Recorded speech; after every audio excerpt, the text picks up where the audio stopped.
ब्रह्मा, विष्णु और महेश ये तीनों देवता सृष्टि के सर्वशक्तिमान हैं। इनमें भगवान शंकर सर्वोच्च और सर्वशक्तिमान है। यही वजह है कि सभी देवी देवताओं की पूजा मूर्ति या तस्वीर रूप में की जाती है, लेकिन भगवान शंकर की पूजा के लिए शिवलिंग को पूजा जाता है। शिवलिंग भगवान शिव का प्रतीकात्मक रूप है। भगवान शिव का कोई स्वरूप नहीं है, उन्हें निराकार माना जाता है। लिंग के रूप में उनके इसी निराकार रूप की आराधना की जाती है।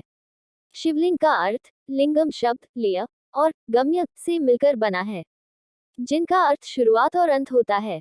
चूंकि यह माना जाता है कि शिव से ही ब्रह्मांड प्रकट हुआ है और यह उन्हीं में मिल जाएगा, अतः शिवलिंग उनके इसी रूप को परिभाषित करता है।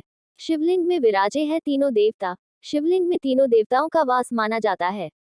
शिवलिंग को 3 भागों में बांटा जा सकता है। सबसे निचला हिस्सा जो नीचे टिका होता है, दूसरा बीच का हिस्सा और तीसरा शीर्ष सबसे ऊपर जिसकी पूजा की जाती है। इसमें समाये त्रिदेव। इस लिंगम का निचला हिस्सा ब्रह्मा जी, सृष्टि के रचयिता, मध्य भाग विष्णु, सृष्टि के पालनहार, और ऊपरी भाग शिव जी, सृष्टि के विनाशक हैं। इसका अर्थ हुआ शिवलिंग के जरिए त्रिदेव की आराधना हो जाती है। शिवलिंग में विराजे है शिव और शक्ति एक साथ। एक अलग मान्यता के अनुसार लिंगम का निचला हिस्सा स्त्री व ऊपरी हिस्सा पुरुष का प्रतीक होता है। इसका अर्थ हुआ इसमें शिव और शक्ति साथ में वास करते हैं।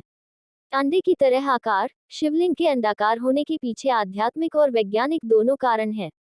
आध्यात्मिक कारण, आध्यात्मिक दृष्टि से देखें तो शिव ब्रह्मांड के निर्माण की जड़ है, मतलब शिव ही वो बीज है जिससे पूरा संसार बना, इसलिए शिवलिंग का आकार अंडे जैसा है। विज्ञान के अनुसार बिग बैंग थ्योरी कहती है कि ब्रह्मांड का निर्माण अंडे जैसे छोटे कण से हुआ है। हम शिवलिंग के आकार को इसी अंडे के साथ जोड़कर देख सकते हैं।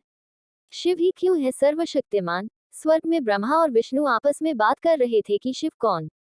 इसी बीच उनके सामने एक स्तंभ आकर खड़ा हो गया। दोनों ही देवता इसकी उत्पत्ति और अंत ढूंढने लगे, लेकिन नहीं मिला।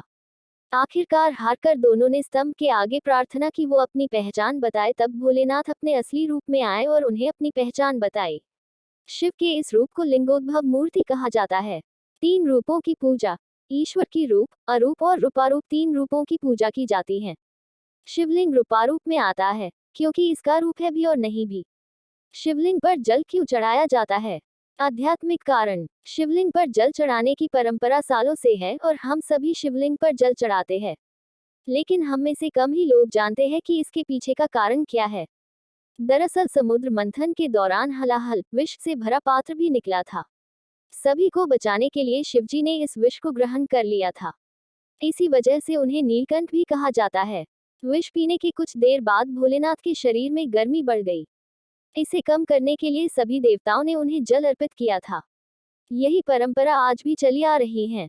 वैज्ञानिक कारण। शिवलिंग अपने आप में अनंत ऊर्जा का वाहक है, जिससे निरंतर असीम ऊर्जा का प्रवाह होता रहता है। ठीक उसी प्रकार जिस प्रकार किसी परमाणु रिएक्टर से होता है, उसी ऊष्मा और ऊर्जा को शांत करने के लिए शिवलिंग पर निरंतर जल अभिषेक करने की परंपरा चली आ रही है, जो कि हमारे वैदिक ऋषि मुनियों द्वारा बनाई गई वैज्ञानिक परंपरा है।